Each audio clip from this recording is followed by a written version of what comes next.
اعوذ باللہ من الشیطان الرجیم بسم اللہ الرحمن الرحیم رب اشرح لی صدری ویسر لی امری واحلل عقدۃ من لسانی یفقہوا قولی اللہم صلی علی محمد وآل محمد وعجل فرجہم۔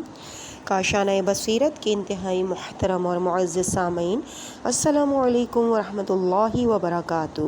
میں آپ کی ریڈر زہرا علی الحمدللہ کتاب ملاقات با امام زمانہ کے ساتھ آپ کی خدمت میں حاضر ہوں۔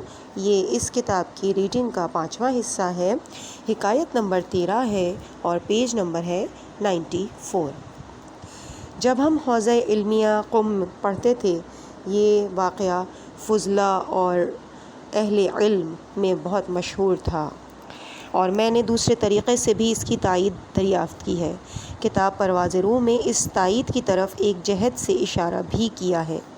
یہ واقعہ یہ ہے کہ قم سے مسجد جمکران کی طرف سابقہ راستہ حضرت علی بن جعفر علیہ السلام کی مرتد کی طرف سے جاتا تھا۔ شہر سے باہر چکی تھی، اس کے اطراف میں چند درخت موجود تھے، نسبتاً جگہ صاف تھی۔ حضرت بقیت اللہ علیہ السلام کے عاشقوں کی وعدہ گاہ وہی جگہ تھی۔ جمعرات کے دن صبح ہر ہفتے میں مرحوم ملا آقا جان کے چند دوست اس جگہ اکٹھے ہوتے تھے تاکہ مل کر مسجد جمکران جائیں۔ ایک روز بروز جمعرات صبح کے وقت سب سے پہلے وعدہ گاہ پر جو شخص پہنچا وہ مرحوم حجت الاسلام والمسلمین آقا مرزا تقی زرگری تبریزی تھے۔ خوب روحانیت کے مالک تھے۔ اپنے آپ کو کہتے کہ اگر ٹھہر جاؤں تاکہ رفقا پہنچ جائیں تو شاید اپنی حالت کو سنبھالنے کی قدرت نہ رہے، اس لیے تنہا مسجد کی طرف چل پڑا۔ اس قدر تزکیہ نفس تھا کہ طلباء مسجد جمکران کی زیارت کے بعد جب قم واپس آتے تھے تو اس راستے میں ملاقات کرتے تھے، لیکن وہ کسی کی طرف متوجہ نہیں ہوتے۔ ان کے رفقا جب چکی کے قریب پہنچے تو انہوں نے خیال کیا کہ ابھی تک آقا مرزا تقی نہیں آئے۔ جو طلباء مسجد جمکران سے واپس آ رہے تھے ان سے پوچھتے ہیں کہ کیا آپ نے مرزا تقی کو دیکھا؟ تمام جواب میں کہتے کیوں نہیں دیکھا، وہ ایک سید کے ہمراہ مسجد جمکران کی طرف جا رہے تھے۔ وہ اس قدر محو گفتگو تھے کہ ہماری طرف توجہ نہیں کی۔ آقا مرزا تقی کے رفقا مسجد جمکران کی طرف چل رہے تھے۔ جب مسجد میں داخل ہوئے تو دیکھتے ہیں کہ مرزا محراب کے سامنے بے ہوش گرے پڑے ہیں۔ ان کو ہوش میں لائے پوچھا کہ آپ کیوں بے ہوش پڑے ہیں؟ جو سید بزرگوار آپ کے ساتھ تھے وہ کدھر گئے؟ آقا مرزا تقی کہتے ہیں کہ میں جب چکی کے نزدیک پہنچا دیکھا خوشحال ہوں، تنہا مسجد کی طرف چل پڑا۔ کوئی شخص میرے ہمراہ نہیں تھا، لیکن حضرت بقیت اللہ ارواحنا فدا کے ساتھ گفتگو میں مشغول تھا۔ حضرت کے ساتھ مناجات میں مصروف تھا۔ جب محراب کے سامنے پہنچا ان اشعار کو پڑھتا تھا اور آنسو بہاتا تھا۔ اس کے آگے وہ اشعار تحریر ہیں فارسی میں کہ جو آقا تقی وافقی زرگری پڑھ رہے تھے۔ اچانک محراب کی طرف سے آواز بلند ہوئی اور مجھے جواب دیا۔ مجھ میں طاقت نہیں رہی، ہوش و حواس جاتے رہے۔ معلوم ہوا کہ سارا راستہ حضرت بقیت اللہ علیہ السلام کی ہمراہی میں طے کیا، لیکن جو حضرت کی آواز سنے وہ بے ہوش ہو جاتا ہے، بس خود حضرت کو دیکھنے کی طاقت کیسے رکھتا ہے؟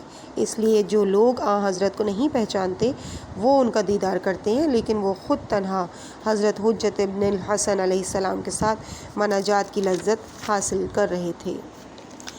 حکایت نمبر 14 پیج نمبر 98۔ سال 1342 ہجری شمسی اصول اور فقہ کا دورہ تحصیل مکمل کیا اور چاہا کہ قرآن کریم کے ارشاد کے مطابق مشہد مقدس کے لوگوں کی پرارزش خدمت کروں۔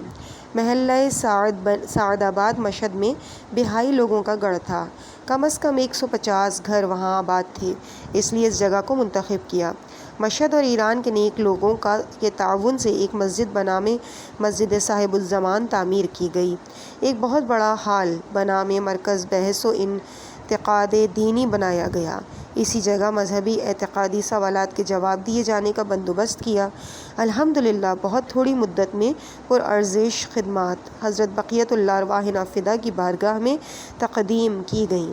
میں نہیں چاہتا کہ اس مسجد و مرکز اور کتاب خانے کی فعالیت اور شرح لکھوں، اور نہ ہی یہ لکھنے کی خواہش ہے کہ مجھے کتنی تکالیف برداشت کرنی پڑیں۔ جو ذکر کرنا ہے وہ یہ ہے کہ تقریباً 10 سال کی محنت کا یہ نتیجہ نکلا کہ بہائیوں کا محلہ مومنین کے گھروں میں تبدیل ہو گیا۔ شاہ کے زمانے میں ایران میں کوئی سڑک بنام امام صاحب الزمان علیہ السلام نہ تھی، لیکن ہم نے مسجد اور اس کے سامنے والی سڑک، چوک، مرکز بحث و انتقاد دینی کو حضرت امام صاحب الزمان علیہ السلام کے نام سے منسوب کیا۔ آہستہ آہستہ اس محلے سے بہائیت کا اثر ختم ہوتا گیا، یہاں تک کہ سوڈا کی بوتل جو بہائیوں سے متعلق تھی بنام پیپسی کولا مشہد مقدس میں ہر جگہ فروخت ہوتی تھی، یہاں کے رہنے والے لوگ پینے سے اجتناب کرنے لگے۔ اس کا استعمال بالکل چھوڑ دو۔ میرے رفقا جو مرکز بحث و انتقاد دینی میں ہمکاری کرتے تھے، ایک دن ان میں سے ایک شخص نے مجھے آ کر بتایا کہ ایک ریڑھی میں بہائیوں کی طرف سے ایک غریب آدمی چوک صاحب الزمان علیہ السلام کے قریب پیپسی کولا بیچ رہا تھا۔ ہم نے جا کے اعتراض کیا تو وہاں کے رہنے والے ایک دکاندار نے کہا، آپ کو کیا ہے؟ اور وہ ہمارے ساتھ الجھ پڑا۔ میں نے اس سے پوچھا، آخر کیا ہوا؟ اس نے بتایا، جس طرح بھی ممکن ہوا اسے وہاں سے دور کر دیا ہے، لیکن اس دکاندار نے ہمیں بہت اذیت دی۔ میں نے کہا، یہ کوئی بڑی بات نہیں، حضرت امام زمانہ کی راہ پر چلتے ہوئے خدمت کرتے وقت جو بھی تکلیف پہنچے وہ اہمیت نہیں رکھتی۔ دوسرے دن میرے پاس آیا اور کہنے لگا کہ کل رات فلاں دکاندار کو دل کا دورہ پڑا اور صبح کچھ طبیعت سنبھلی، ابھی حکیم اور ڈاکٹرز کے پاس نہیں گیا، لیکن آپ سے ملاقات کی خواہش رکھتا ہے۔ اگر ممکن ہو تو آپ اس کے گھر جائیں تاکہ آپ سے ملاقات کر سکیں۔ میں سمجھ گیا کہ یہ وہی شخص ہے جس نے ہمارے رفقا سے بہائیوں کی کمک کرتے ہوئے اعتراض کیا تھا۔ میں وہ چاہتا تھا کہ صاحب الزمان علیہ السلام چوک کے نزدیک پیپسی کولا فروخت کرنا چاہیے۔ میں نے اپنے دوست کو کہا، بہت اچھا، میں ابھی جاتا ہوں اور اس سے ملاقات کرتا ہوں۔ فوراً لباس پہنا اور اس دکاندار کے گھر گیا۔ اس کی حالت بہت خراب تھی۔ میں اس کے قریب جا کر بیٹھ گیا اور احوال پرسی کی، عبادت کی۔ اس نے مجھے بتایا کہ کل رات کو جب میں گھر آیا تو بہت خوشحال تھا کہ غریب آدمی کی مدد کی۔ غذا کھانے کے بعد بستر پر لیٹ گیا، اس فکر میں تھا کہ آج میں نے ایک مفلس آدمی کی مدد کی۔ اس بات پر میں خوش تھا کہ اچانک بقیت اللہ ارواحنا فدا کو دیکھا تشریف لائے ہیں اور مجھے ڈراتے دھمکاتے ہوئے تنبیہ کرتے ہیں۔ فرماتے ہیں کہ اگر اس کام میں سے یعنی میرے دشمنوں کی مدد کرنے پر پشیمان نہ ہوا تو تمہیں موت آ جائے گی، اگر توبہ کرے گا تو شفا پائے گا۔ میں بے ہوش ہو کر زمین پر گر پڑا۔ اس کے علاوہ مجھے کوئی خبر نہیں کیا ہوا۔ صبح کے وقت جب مجھے ہوش آیا تو میں نے ارادہ کیا کہ اس برے عمل سے توبہ کروں، اس لیے خواہش کی کہ آپ میرے گھر تشریف لائیں اور گواہ رہیں کہ میں نے توبہ کی ہے۔ مجھے یقین ہے کہ مجھے شفا ملے گی، یہاں تک کہ حکیم اور ڈاکٹرز کے پاس بھی جانے کی ضرورت نہیں۔ اس طرح ہی ہوا کہ کئی سال گزر چکے ہیں، وہ زندہ سلامت ہے، بیماری کا نام و نشان بھی باقی نظر نہیں آتا۔ حکایت نمبر 15۔ حضرت حجت الاسلام والمسلمین جناب آقائی حاج سید ستار محمدی علاقہ آذربائیجان کے شہر میانہ کے بزرگ علماء میں سے ہیں۔ بہت نیک اور پرارزش انسان ہیں۔ ان کی سخاوت ضرب المثل ہے۔ گھر کا دروازہ کھلا ہے، علماء اور دوستوں کے لیے پناہ گاہ ہے۔ سال ہجری 1360 شمسی میں بعض بے وفا نمک خواروں کی تکالیف کی شکایت نے لے کر مشہد مقدس حضرت علی بن موسیٰ رضی اللہ علیہ السلام کی خدمت میں حاضر ہوئے اور ہمارے گھر قیام فرمایا۔ جتنے دن ہمارے گھر میں ٹھہرے رہے فوق العادہ پریشان اور بے قرار تھے۔ ایک دن میں دوپہر کے کھانے کے بعد آرام کر رہا تھا، عالم خواب میں دیکھا کہ مہمان خانے میں مخصوص مقام پر میرے والد مرحوم جو فوت ہو چکے تھے زمین پر بے ہوش گرے پڑے تھے۔ یوں معلوم ہوتا تھا کہ دل کا دورہ پڑا ہے۔ میں نے ان کے کندھے کو مالش کی۔ ہوش میں آئے مجھے فرمایا، بہت فکر مند ہو گیا تھا، مجھے معلوم حاضر ہو کر تھا کہ اب مر جاؤں گا۔ میں جب نیند سے بیدار ہوا، حضرت آقائی محمد معظم علیہ کی خدمت میں حاضر ہو کر خواب بیان کیا۔ انہوں نے مجھے فرمایا کہ اپنے والد مرحوم کے لیے کوئی خیرات کر دیں۔ اسی دن رات کو میں کسی کام کے لیے گھر سے باہر گیا۔ جب گھر واپس آیا تو مہمان خانے میں داخل ہوا، دیکھا کہ سید محمدی معظم علیہ اسی مخصوص مقام پر بے ہوش گرے پڑے ہیں جہاں والد مرحوم کو عالم خواب میں پڑا ہوا دیکھا تھا۔ سید گرے پڑے اپنے دل پر ہاتھ رکھ کر بہت زحمت کے ساتھ سانس لے رہے تھے۔ مجھے فوراً خواب کی فکر آ گئی۔ ان کے شانے کی مالش کی تاکہ ہوش میں آ جائیں۔ جس طرح ممکن ہوا جلدی سے دوسرے کمرے میں لے گیا جو میرا آرام والا کمرہ تھا۔ اس کے ساتھ والے کمرے میں لٹا دیا۔ اس میں دروازہ تھا جو کھلتا تھا، اس لیے منتقل کیا تھا کہ ان کی حالت سے باخبر رہوں۔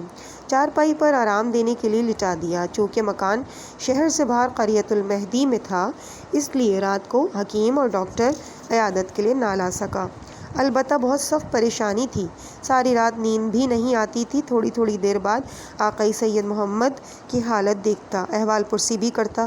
صبح جس وقت میں نے چاہا کہ کسی ڈاکٹر کے پاس جاؤں تو انہوں نے فرمایا، اب میری حالت قدرے بہتر ہے، حکیم کے پاس جانے کی ضرورت نہیں۔ اس کے بعد گھر والوں نے بھی مجھے یہی کہا۔ ایک دن آقا سید محمدی ساتھ والے کمرے میں آرام فرما رہے تھے۔ ان کی حالت ٹھیک نہیں تھی۔ میں نے صبح کی نماز پڑھ لی تھی۔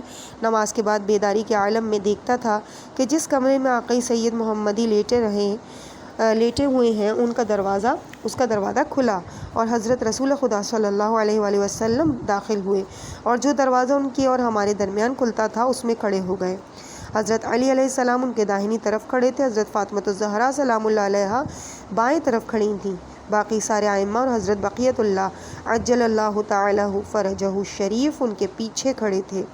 میں نے پہلے خیال کیا کہ چونکہ یہ سید عالم متقی ہیں، دنیا سے جانے والے ہیں، اس لیے چہاردہ معصومین ان کے پاس جمع ہوئے ہیں۔ اس بنا پر اپنے دل میں خیال کیا، میں انہیں کیوں دیکھوں، فقط مرنے والا ہی ان کا دیدار کرے۔ لیکن بعد میں دیکھا کہ حضرت رسول خدا صلی اللہ علیہ وآلہ وسلم نے انہیں بغل میں لے لیا اور اظہار محبت کرنے لگے۔ حضرت بقیۃ اللہ حوصلہ افزائی کرنے لگے۔ یوں معلوم ہوا کہ اپنا ہاتھ آقائی محمدی کے دل پر رکھا اور اس کو شفا عنایت فرما کر چلے گئے۔ الحمدللہ اس کے بعد بیماری کے آثار ختم ہو گئے، کسی قسم کی ناراحتی نہ رہی۔ اس کے بعد ان چند سالوں میں دل کی مرض کا نشان تک دیکھنے میں نہیں آیا۔ صحیح و سالم میانہ شہر میں آقائی سید محمدی زندگی بسر کر رہے ہیں۔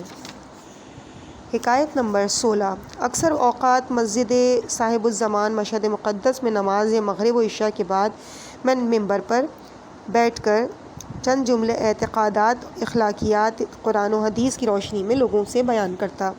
ایک رات اتفاقاً معنوی اور روحی مسائل پر گفتگو کرنے لگا۔ میں تقریر کرنے میں مشغول تھا کہ اچانک ایک شخص نے، وہ راضی نہیں کہ کتاب میں اس کا نام لکھوں، ممبر کے قریب سے آواز دی، آقا کہاں گئے؟ میں جو ممبر پر بیٹھا ہوا تھا دوسروں کی نسبت آنے جانے والوں کو زیادہ اچھے طریقے سے باخبر ہو سکتا تھا۔ اگر کوئی آدمی باہر جاتا تو مجھے پہلے معلوم ہونا چاہیے تھا۔ میں نے اس سے کہا کہ مسجد سے کوئی شخص بھی باہر نہیں گیا۔ آپ کس کو کہہ رہے ہیں؟ اس نے کہا کہ ابھی یہاں اپنے قریب خالی جگہ دکھائی میں بیٹھے ہوئے تھے لیکن اب نہیں ہے۔ میں نے کہا امکان ہے کہ آپ واقعہ بیان کریں؟ اس نے کہا میں یہاں کی نسبت دور ترین محلے یعنی کوئی رضائیہ کا رہنے والا ہوں۔ مسجد صاحب الزمان کی نسبت مشہد کا وہ محلہ قدرے دور ہے۔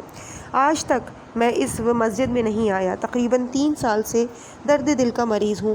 کافی علاج کرنے کے باوجود آرام نہیں۔ آج کی رات ایک کام کے لیے اس محلے میں آیا۔ میرا کام جب ہو چکا تو ادھر نماز مغرب کے لیے اذان ہو رہی تھی۔ میں نے اپنے دل میں کہا کہ بہتر ہے کہ نماز کا اول وقت ہے، غفلت نہ کروں، اسی مسجد میں چلا جاؤں اور نماز پڑھوں۔ چونکہ آپ کو میں جانتا تھا اس لیے نماز باجماعت پڑھنے میں کوئی چیز مانے نہ تھی۔ لیکن جس وقت نماز عشاء کا سلام پڑھ چکا میں نے اپنے دائیں طرف دیکھا، ایک شخص میرے پہلو میں بیٹھا ہے۔ اس نے پہلے مجھے سلام کیا، میں نے اسے سلام کا جواب دیا۔ اس نے مجھ سے پوچھا کہ اب دل کی تکلیف کا کچھ آرام ہے یا نہیں۔ میں نے جواب تو یہ خیال کیا کہ احوال پرسی کرنے والا کوئی میرے محلے کا رہنے والا ہے، اس لیے احوال پرسی کر رہا ہے۔ شاید وہ مجھے جانتا ہے لیکن میں اسے نہیں جانتا۔ میں نے کہا نہ آقا جان، ابھی تک درد میں مبتلا ہوں، کوئی افاقہ نہیں۔ اس نے اپنا ہاتھ میرے پیٹ پر رکھ کر خوب دبایا یوں معلوم ہوتا تھا کہ جیسے جلتی آنکھ پر پانی ڈال دیا گیا۔ اس وقت مجھے دل کی تکلیف سے نجات مل گئی، لیکن دوسری طرف یہ بھی ڈر تھا کہ بالکل ممبر کے قریب بیٹھا ہوں کہ منہ سے کوئی لفظ نکلا تو بے ادبی ہوگی۔ اس لیے میں آپ کی طرف دیکھتا تھا۔ بالکل آہستہ سے اس نے سوال کیا کہ آپ اس جگہ کیا کرتے ہیں؟ اس نے کہا مگر یہ کہ مسجد صاحب الزمان یہ نہیں۔ میں نے کہا کیوں نہیں؟ اس نے کہا بس یہ جگہ میرے ساتھ تعلق رکھتی ہے۔ میں متوجہ نہ ہوا کہ اس کا ان الفاظ سے کیا مطلب ہے اور میں آپ کی طرف دیکھتا رہا، لیکن اچانک ایک دفعہ درد دل کی طرف متوجہ ہوا۔ اس کلام کی طرف فکر کیا جو اس نے فرمایا بس یہ میرے ساتھ تعلق رکھتی ہے۔ میں نے خیال کیا شاید وہ حضرت بقیت اللہ ارواحنا فدا عجل اللہ تعالی فرجہ الشریف اس بنا پر دائیں طرف نگاہ کی اور دیکھا تو جگہ خالی ہے اور وہ تشریف نہیں رکھتے۔ اس کے بعد وہ شخص ہمارا واقف کار بن گیا۔ کئی سال گزر چکے ہیں، الحمدللہ اس رات کے بعد کسی قسم کے دل کا درد کا گمان بھی نہیں ہوا۔ حکایت نمبر 17۔ ایک دن مشہد مقدس میں مسجد صاحب الزمان میں نماز ظہر اثر پڑ چکا تھا کہ ایک نیک سیرت متقی شخص کو دیکھا جو میرے پہلو میں بیٹھا تھا۔ اس نے کہا کہ حاج آقا ہمارے مکان شہر سے باہر کی طرف ہے، صرف ایک کمرہ ہے، 5 بچے اور ایک بیوی ہے، بجلی نہیں ہے۔ رات کو جب مٹی کے تیل کا چراغ خاموش کرتے ہیں، لکڑی کا دروازہ بغیر شیشے کے بند کرتے ہیں تو تاریکی کی وجہ سے آنکھ کو نہیں دیکھ سکتی۔ کل رات ہوا بہت سرد تھی، ہم نیچے کرسی کی گرمی کی وجہ سے سوئے ہوئے تھے۔ کرسی کی وضاحت پہلے گزر چکی ہے۔ کمرے کا دروازہ بالکل بند تھا۔ آدھی رات کے وقت میں نیند سے بیدار ہوا، بہت سخت پیاس لگی ہوئی تھی، بہت غور و فکر کیا کہ اگر اپنی جگہ سے اٹھوں اور پانی پیوں تو معلوم نہیں اس تاریکی میں پانی ہاتھ آئے گا یا نہیں۔ علاوہ ازیں ممکن ہے کہ بچوں کو کہیں پاؤں کے نیچے روند ڈالوں۔ حاجی آقا میں معتقد ہوں کہ ہر مشکل امام زمان علیہ السلام کی بارگاہ میں پیش کروں، لہٰذا اسی جگہ پر سب سے پہلے حضرت کی خدمت میں سلام پیش کیا، پھر عرض کیا کہ آقا جان اگر ہمارے پاس بھی بجلی ہوتی تو فوراً انگلی سے بٹن دباتے، کمرہ روشن ہو جاتا، بچے پاؤں کے نیچے آنے سے بچ جاتے، پانی ہاتھ لگ جاتا، اسے پی کر پیاس بجھا لیتا۔ یہ کس قدر اچھا تھا۔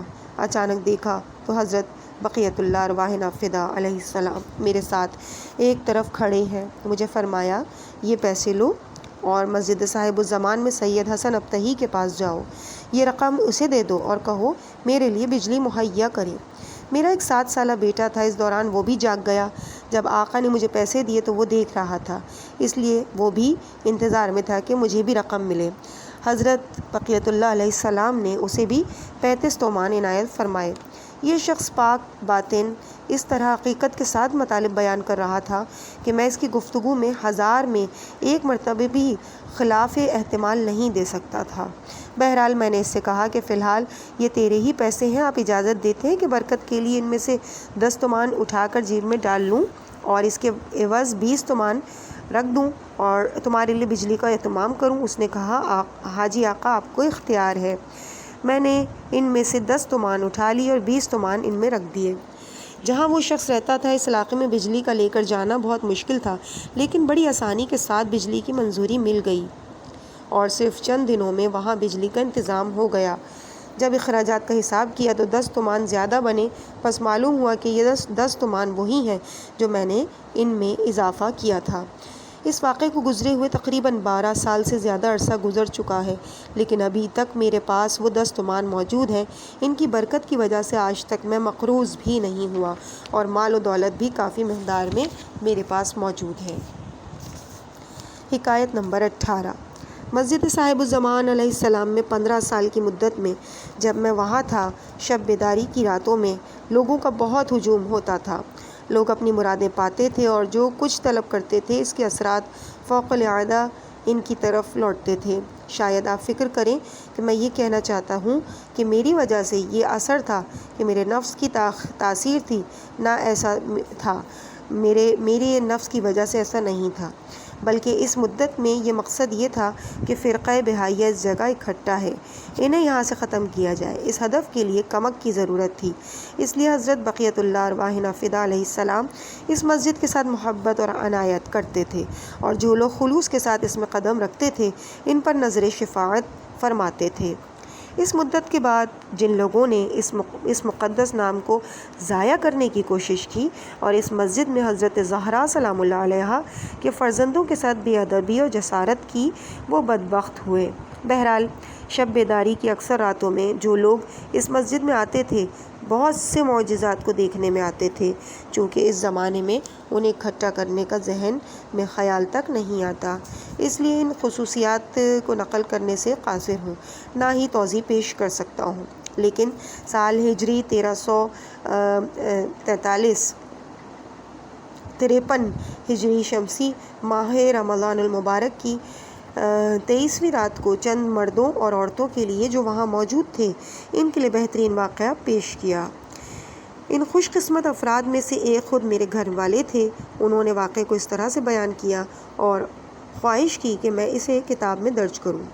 اس نے بیان کیا کہ اس مذکورہ شب بیداری کی رات جب چراغ بجھا کر قرآن پاک سر پر رکھے ہوئے تھے اور حضرت علی بن موسیٰ رضی اللہ علیہ السلام کے مقدس نام پر پہنچے تھے، میں نے دیکھا حضرت بقیت اللہ حجت ابن الحسن علیہ السلام مسجد میں داخل ہوئے، دروازے کے نزدیک ہجوم میں بیٹھ گئے۔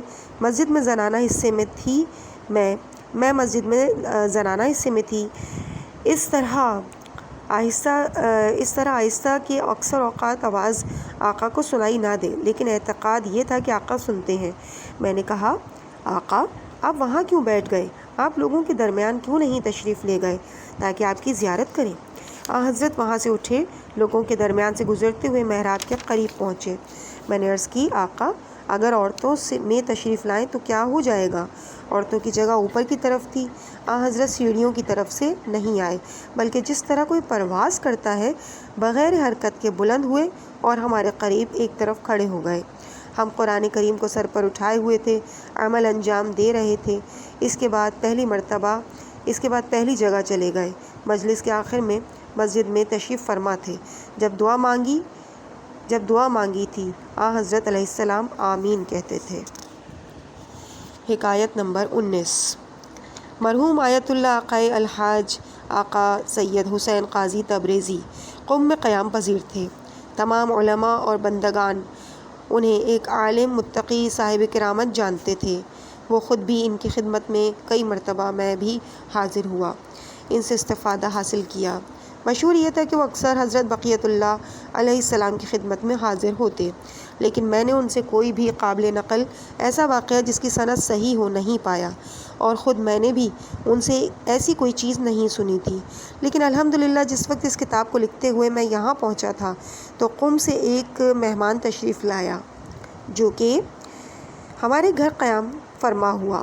میں اسے کافی مدت سے پہچانتا تھا، اور وہ جناب آقا حاج آقا جواد رحیمی تھے، جو کہ مرحوم آیت اللہ سید حسین قاضی سے کاملاً واقفیت رکھتے تھے اور ان کے رازدار دوستوں میں سے تھے۔ معظم لینے 1403 20 ذیقعت کو ہجری 20 ذیقعت کو 3 واقعات آقا قاضی کے طرف سے اس موضوع کے بارے میں میرے لیے نقل کیے۔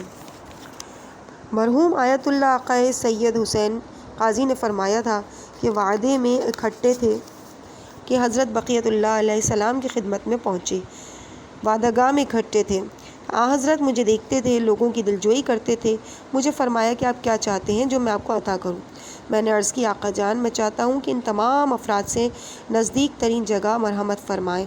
حضرت نے اپنے پہلو میں جگہ کشادہ کی اور مجھے اپنے پہلو میں بٹھایا۔ حکایت نمبر 20۔ آقا حاج جواد رحیمی نے مرحوم آیت اللہ قاضی سے دوسرا واقعہ اس طرح سے نقل کیا۔ انہوں نے بیان کیا کہ مرحوم آقا سید حسین قاضی نے فرمایا کہ میں حضرت بقیت اللہ علیہ السلام کی خدمت میں حاضر تھا کہ حضرت نے ایک محب نے ان کی مدح میں قصیدہ پڑھا۔ میں نے وہی قصیدہ حضرت کی خدمت میں پڑھا۔ شاعر نے اس قصیدے میں اپنی عقیدت کا اظہار کیا، حضرت کے لیے اپنے خلوص کا اظہار کیا تھا۔ میں جب اس شعر کو پڑھتا تھا، وہی چیز جس کی نسبت شاعر نے اپنی طرف دی تھی میں اسے اپنی طرف نسبت دیتا تھا، اپنی طرف سے خلوص پیش کرتا تھا اور مقصد یہ تھا کہ اس طرح اپنا عقیدہ اور خلوص ظاہر کروں۔ اچانک میں نے دیکھا کہ حضرت موجود نہیں۔ مجھے احساس ہوا کہ حضرت میرے اس عمل کی وجہ سے خوش نہیں ہوئے۔ حکایت نمبر 21۔ آقا حاجی جواد رحیمی نے آیت اللہ قاضی سے تیسرا واقعہ کچھ اس طرح سے نقل کیا کہ مرحوم آیت اللہ سید حسین قاضی نے فرمایا کہ 20 جمادی الثانی 1348 ہجری شمسی میں حضرت فاطمۃ الزہرا سلام اللہ علیہ کی ولادت کی رات میں مسجد جمکران میں میں موجود تھا۔ اچانک دیکھا کہ آسمان سے زمین کی طرف انوار اتر رہے ہیں، خصوصاً مسجد جمکران کے اوپر آسمانی فضا میں نیچے آتے ہوئے دکھائی دیے۔ یہاں پر آقا رحیمی فرماتے ہیں کہ اس رات کو میں بھی وہاں موجود تھا، میں نے بھی اس انوار کو دیکھا، بلکہ تمام لوگوں نے دیکھا۔ اسی رات کو ایک شخص نے جو آیت اللہ قاضی کے لیے قابل اعتماد تھا بیان کیا کہ آقا قاضی کی خدمت میں عرض کرتا ہے کہ میں تہران میں محلہ مظگر آباد میں تھا کہ ایک ولی خدا نے مجھے مسجد جمکران پہنچایا۔ مسجد جمکران میں مجلس عزا منعقد تھی، میں اس کے ساتھ اس میں حاضر ہوا۔ اس میں سب سے پہلے حضرت بقیت اللہ علیہ السلام نے شرکت کی۔ مجلس پڑھنے والا مرحوم آیت اللہ حاجی سید علی رضوی کی لکھی ہوئی کتاب گلزار آل طٰہٰ سے اشعار پڑھ رہا تھا اور حضرت امام زمانہ علیہ السلام سن رہے تھے اور گریہ میں مشغول تھے۔ مجلس کے اختتام پر حضرت حجت ابن الحسن علیہ السلام نے دعا کی اور مجلس سے تشریف لے گئے۔ جو لوگ مجلس میں موجود تھے انہوں نے اس شخص سے التجا کی جو باقی لوگوں کی نسبت امام زمانہ کے بالکل قریب بیٹھا ہوا تھا کہ دعا کریں۔ لوگ اصرار کرتے تھے کہ آپ بھی دعا فرمائیں۔ میں کہتا تھا کہ حضرت امام زمانہ نے دعا فرما دی ہے۔ لوگوں نے زیادہ اصرار کیا اور اسے دعا کرنے پر مجبور کر دیا۔ اس نے بھی دعا کے چند جملے ظہور امام علیہ السلام کے لیے کہے اور مجلس ختم ہو گئی۔ احتمال یہ ہے کہ دعا کرنے والا شخص خود مرحوم آیت اللہ قاضی تھے، لیکن اپنا نام بیان نہیں کیا۔ حکایت نمبر 22۔ ہمارے محترم استاد مرحوم آیت اللہ آقا حاجی شیخ مجتبیٰ قزوینی رضوان اللہ تعالیٰ نے اپنے استاد مرحوم آیت اللہ آقا مرزا مہدی اصفہانی کا واقعہ اس طرح سے بیان کیا ہے کہ مرحوم آیت اللہ مہدی اصفہانی فرماتے تھے کہ ایام تحصیل میں جب میں نجف اشرف میں تھا، علم اخلاق، تزکیہ نفس، سیر و سلوک میں آقا سید احمد کربلائی سے استفادہ کرتا تھا۔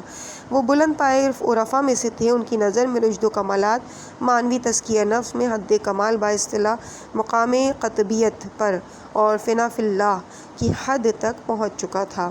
استاد نے مجھے بلند مرتبہ اور دوسروں کی دستگیری کرنے کا اہل سمجھا۔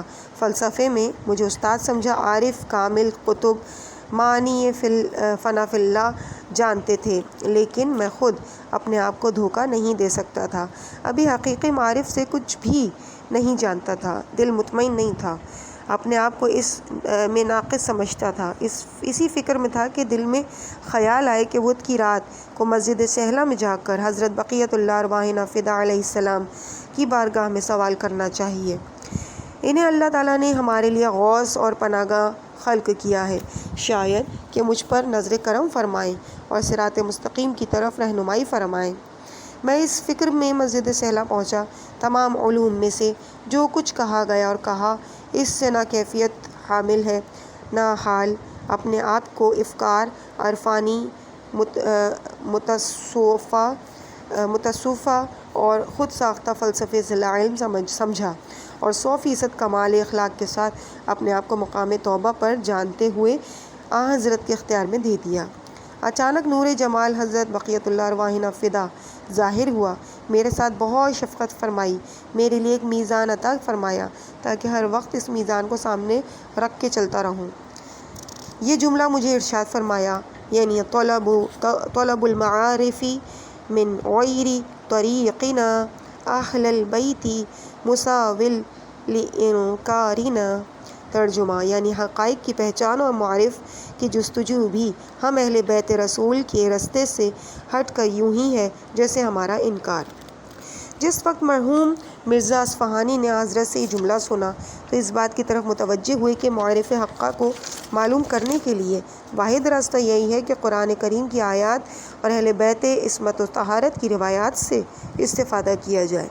اس بنا پر مشہد مقدس تشریف لائے اہل علم سے پاک طینت افراد کی قرآنی معارف اور علوم اہل بیت اعظام کی تعلیم دینے میں مصروف ہو گئے، اور اہل معانی صاحب مرتبہ تزکیہ نفس صراط مستقیم معارف حقہ کے جاننے والے شاگرد جامع روحانیت کے سپرد کر دیے۔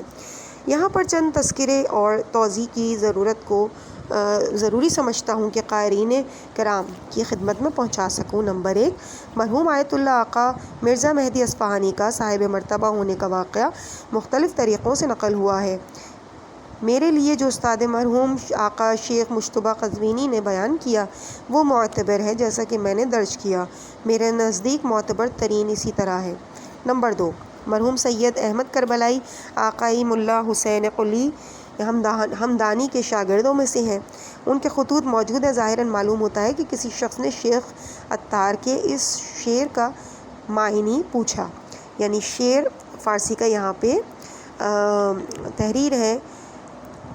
اس کے بعد لکھا ہے کہ ابتدا مرحوم آخوند خراسانی نے مختصر جواب دیا۔ اس کے بعد یہی سوال مرحوم شیخ محمد حسین غروی کمپانی سے کرتے ہیں۔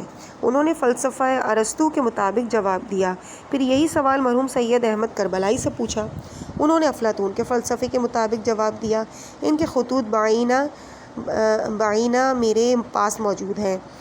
ان میں سے معلوم ہوتا ہے کہ مرحوم سید احمد کربلائی کا مزاج عرفانی تھا، اور یہ مطلب ان مراسلات سے اخذ ہوتا ہے۔ نمبر 3، مرحوم آیت اللہ آقا مرزا مہدی اصفہانی 19 ذی الحجہ 1365 ہجری قمری مشہد مقدس میں فوت ہوئے۔ آستانہ مبارک حضرت امام رضا علیہ السلام کے دارالضیافت کے وسط میں دفن ہے۔ اس ضمن میں مرحوم آقا مرزا اصفہانی کے بعض شاگرد اور فرزند بزرگوار نے کتاب دین و فطرت میں اس واقعے کو یوں درج کیا: گزشتہ دہائیوں میں جو علماء اور فقہ گزرے ہیں ان میں سے ایک مرحوم آیت اللہ عظمیٰ آقا مرزا مہدی اصفہانی رضوان اللہ تعالی علیہ بھی ہیں۔ سن 1313 سے لے کر 1365 ہجری قمری میں وقت گزرا۔ مراکز علمی بالخصوص حوزہ علمیہ مشہد مقدس سالہا ان کی نگرانی میں چلتا رہا۔ ان کی تعلیم اس وقت فکری حرکت سمجھی جاتی تھی اور الحرافات کے مقابلے میں فولاد کی دیوار کی طرح قیام کیا تھا۔ معارف قرآن و ائمہ طاہرین کی معرفت حاصل کرنے کے لیے صرف واحد راستہ جو کچھ اسلام نے پیش کیا تھا وہی اپنایا۔ بہت سے علماء جو اس وقت نظریہ اہل تشیع کے نگہبان ہیں ان کے شاگردوں میں سے ہیں، اپنے شاگردوں کو نصیحتیں عطا کیں۔ آج کل جو آب و تاب حضرت امام ولی العصر علیہ السلام فرجہ الشریف کی راہ میں دیکھتے ہیں یہ انہی کا فیض ہے۔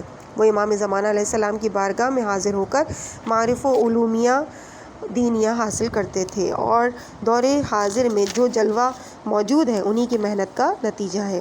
آقا مرزا اصفہانی جو اصول علم مشغول تھے اور علوم اسلامی کے لیے اپنے سینے کو انبار بنا رکھا تھا، مختلف مکاتب فکر سے فلسفہ و عرفان اور دیگر علوم کے حصول کے لیے جو زحمت انہوں نے اٹھائی، انسانی حیرت میں مبتلا ہو جاتا ہے۔ عجیب قسم کا اضطراب ان کی روح پر سایہ کرتا تھا، بلا تکلیف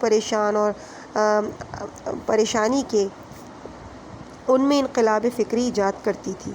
کچھ معلوم نہیں ہوتا تھا کہ کیا کرے، کہاں جائے، کون سے علوم کی طرف رخ کرے۔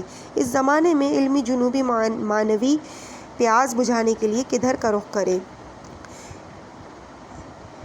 علمی جنونی معنوی مس پرنٹ ہے یہاں پر۔ اس طرح کے پریشانی سے نجات حاصل کرنے کے لیے امام زمانہ علیہ السلام کی یادگار میں التجا کرتے تھے، انہیں اپنی مشکلات کے حل کے لیے وسیلہ سمجھتے تھے۔ جو مشکل پیش ہوتی تھی اسے حل کرنے کے لیے حضرت سے درخواست کرتے تھے۔ حضرت بھی نظر کرم فرماتے تھے۔ نجف اشرف وادی السلام میں حضرت ہود علیہ السلام حضرت صالح کی قبروں کے کنارے تشریف فرما ہوتے تھے۔ نظر شفقت کرتے ہوئے صحیح راستے کی نشاندہی کرتے۔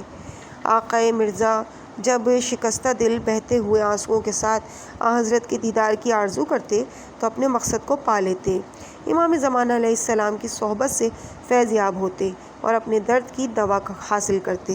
اس قسم کی کیفیت میں جب بیداری کی حالت میں حضرت کی خدمت میں پہنچے تو حضور کے سینہ اقدس پر سبز رنگ کی ریل دیکھتے تھے جو تقریباً 20 سینٹی میٹر چوڑی اور 60 سینٹی میٹر لمبی ہوتی تھی۔ سفید رنگ میں نورانی عبارت اس پر نقش شدہ ہوتی تھی جس کے الفاظ کچھ اس طرح سے تھے: طلب المعارف من غیر طریقنا اہل البیت مسابق لانکارنا وقد اقامنی اللہ وانا حجت ابن الحسن علیہ السلام۔ لفظ حجت ابن الحسن علیہ السلام اس صورت میں معلوم ہوتا جس طرح انسان کے دستخط ہوں۔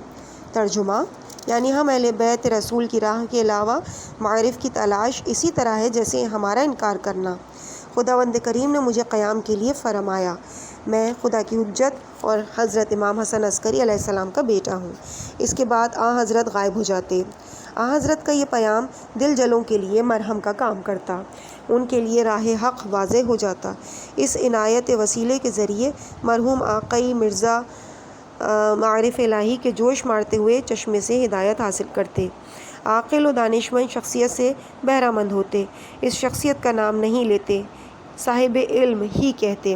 امام زمانہ علیہ السلام کے درس ان کے لیے راہ زندگی کے لیے ایک چراغ اور مشعل کا کام دیتے تھے۔ خلاصہ یہ کہ اگر ہم قبول کرتے ہوں تو چاہیے کہ معارف ہم سے سیکھو۔ تمام تر علوم خدا شناسی، خوش شناسی، روح شناسی، آخرت شناسی بلکہ آفاق شناسی ہیں اور ہماری پیروی کرو۔ اس کے بعد معارف اہل بیت علیہم السلام زندہ کرنے کے لیے ایران جاتے ہیں۔ اطرت طاہرہ علوم قرآن سے حاصل شدہ معارف کے درس شروع کیے۔ بہت سے پرارزش آثار ان کے شاگردوں کے پاس اب بھی موجود ہیں۔ آقا مرزا مرحوم کے بعض شاگردوں نے جو واقعہ درج کیا ہے وہ کچھ اس طرح سے تھا، مگر میرا عقیدے کے مطابق واقعہ اس طرح ہے جس طرح مرحوم آقائی شیخ مجتبیٰ نے نقل کیا ہے، اور یہ بھی احتمال ہو سکتا ہے کہ 2 حکایتیں ہوں۔ عزیز سامعین، اس مقام پہ ہم اس حصے کو یہیں پہ مکمل کرتے ہیں۔ انشاءاللہ اگلے حصے میں آپ سے ملاقات ہوگی حکایت نمبر 23 کے ساتھ، اور پیج نمبر ہوگا 127۔ مجھے اپنی دعاؤں میں یاد رکھیے گا۔ والسلام علیکم ورحمۃ اللہ وبرکاتہ۔